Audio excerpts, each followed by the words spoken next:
ಚಿಂತಕರ ಬದುಕಿನ ಬಗ್ಗೆ ಬೆಳಕು ಚೆಲ್ಲುವ ಅನಾವರಣ ವಿಶೇಷ ಕಾರ್ಯಕ್ರಮ ಪತ್ರಕರ್ತ ಲೇಖಕ ರವಿ ನಾಯ್ಕಾಪು ಅವರ ನಿರೂಪಣೆಯಲ್ಲಿ ಇದೇ ಬರುವ ಫೆಬ್ರವರಿ 1ರಿಂದ ಪ್ರತಿ ಶನಿವಾರ ರಾತ್ರಿ 9 ಗಂಟೆಗೆ ನಿಮ್ಮ ನೆಚ್ಚಿನ ತುಳು ವರ್ಲ್ಡ್ ಚಾನೆಲ್ನಲ್ಲಿ.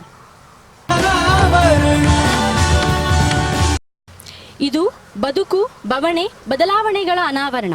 ತಪ್ಪದೇ ವೀಕ್ಷಿಸಿ ಫೆಬ್ರವರಿ 1ರಿಂದ ಪ್ರತಿ ಶನಿವಾರ ರಾತ್ರಿ 9 ಗಂಟೆಗೆ ನಿಮ್ಮ ನೆಚ್ಚಿನ ತುಳು ವರ್ಲ್ಡ್ ಚಾನೆಲ್ನಲ್ಲಿ.